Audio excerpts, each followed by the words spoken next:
Okay, hello, my name is Rianch, and today we'll be going over lesson 3 of Codebusters, which is how to solve the Atbash cipher. So, today we'll be covering the history, what it is, how to encode with the Atbash cipher, how to decode with the Atbash cipher, tips on how to solve it faster, practice ciphers, tools and resources, and extra help if you need any. So, right now we'll be going over the history and what it is. So, in the past, its origin was 6th century BC in ancient Israel, and now it has been used, the first official use and major use was 25 years ago in the modern era.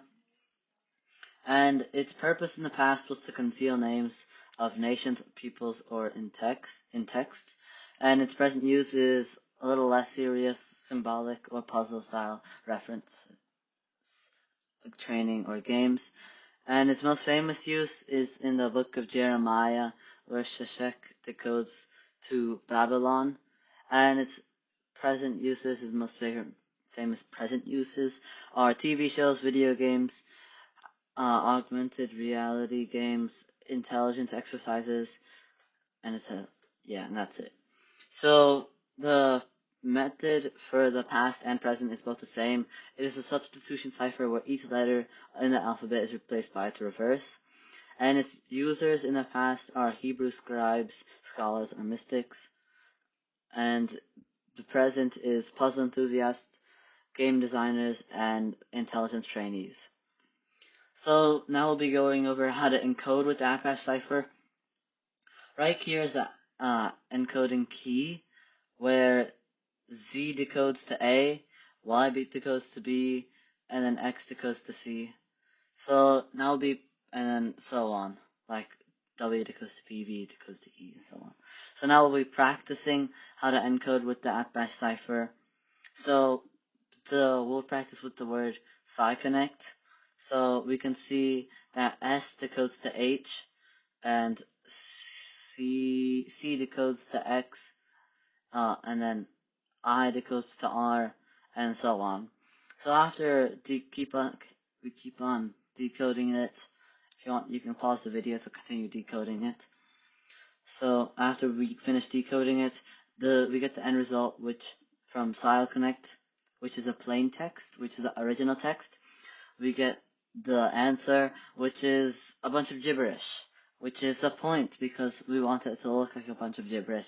The people who know how to decode with the Atbash cipher can understand what this says.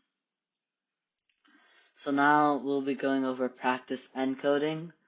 So the key is still up here if you want it. So we'll be practicing. I'll go one more time, practice encoding it with you guys.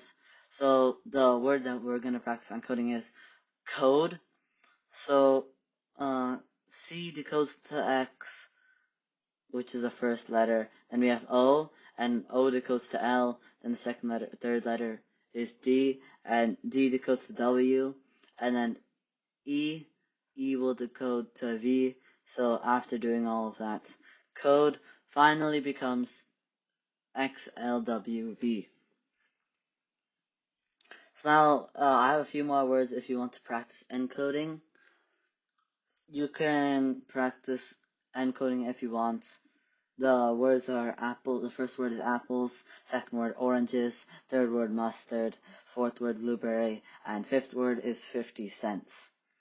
So now, if you want, you can pause the video to encode all of this stuff. But now we'll be going over the answers. So for the first word, it is this gibberish, line of gibberish. Second word, it is another line of gibberish. Third word is another line of gibberish. Fourth word is the fourth line of gibberish. And the fifth word is also another line of gibberish. But you can see that 50 cents is 2 words, and it has a space right here. And then the decoded text also has a space, which also kind of makes sense. So you want to do that every single time. If you have multiple words, you want to drop down the space. So if there's a space, you want to keep the space. But in these words, there are no space. So please keep it like that. So now we'll be going over to the next slide, which is decoding with the Atbash cipher. So this is the key for decoding that with the Atbash cipher, where A decodes to Z, B decodes to Y, C decodes to X, and so on. So we will be practicing decoding with this word, which looks like a bunch of gibberish. So now we'll be decoding it. So Z, the first word, decodes to A, then the second letter, G decodes to T, then the third letter, Y decodes to B, and then fourth letter, Z decodes to A, and then fifth letter, H decodes to S, and S, the sixth letter, X decodes to H. So after all of that, you get from this line of gibberish to the decoded word Atbash. So after doing all that, you can get the decoded word. So now we'll be going over practice decoding. As you can see, the key is still on the top. So the decoded word is going to be XLLO. So X, first letter X, will decode to C. Oh, and then the second letter L will decode to O.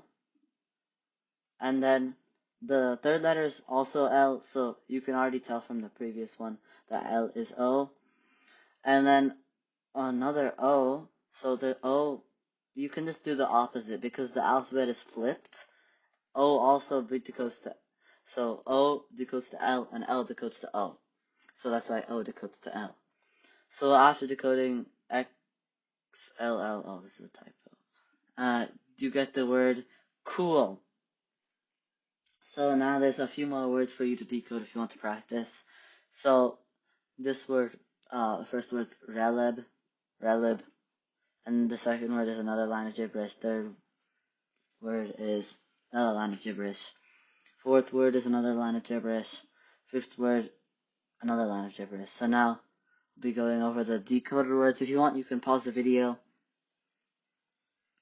But I'll start showing you guys the answers. So relive decodes to ivory. The second line of gibberish decodes to inspector. Third word decodes to mushroom.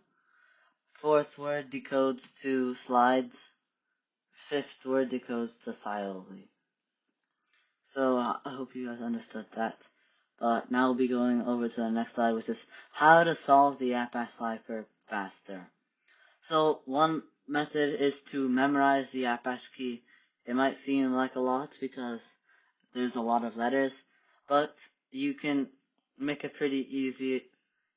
I made a booklet right here for you guys to practice letter. You can click on the link right here. But you guys don't need to memorize every single letter. You guys just need to memorize the main letters, or the ones that have the highest frequency, or also known as the ones that come the most. So the most common letters, the first place goes to E, so E decodes to V, then second place, T decodes to G, and so on. So you just need to know the main ones because those ones become the most. And then after that, if you want to go above and beyond, you can memorize basic words like the, which decodes to G, S, V. And I also made a booklet for you guys to memorize. You just click right here. And the reason for you guys to memorize it is it will save you a lot of time. And time in a Codebusters test is the most important. Most of the time you won't get through to finish the entire test, but you want to get to finish most of the problems. So I've made this table for you guys to visualize easier. So 50% of mastering the Atbash cipher is learning it, actually learning. 35% is 35% is memorizing it, which you can see, and then 15% is memorizing basic Atbash words. You can see that 50% is greater than 35%, and both of these are greater than 15%. So if you want to prioritize your time, you should learn the Atbash cipher first, then memorize it, and if you have extra time, you should memorize basic words. But most of the time, this stuff will come to you naturally after solving the cipher a lot of times. After you do all of these three, you will come to what I think is complete mastery of the cipher. So now we'll be going over resources to practice the Atbash cipher. First one is Cipher Arena, which is something that I found. So it's like this website where you can practice your Atbash skills.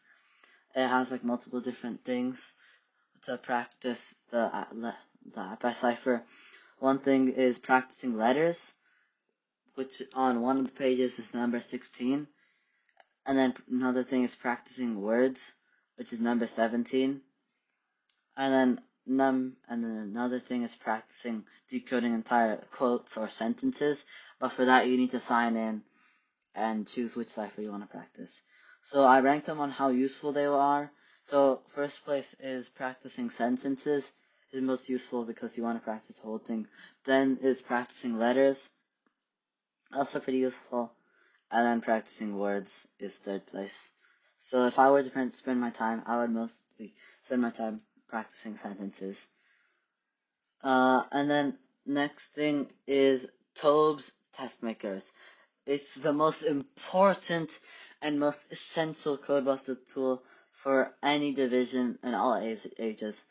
So the reference sheet, which is linked in Tobes, is like really simple, and most tests use it. Test writers and tournaments use it because it's the best.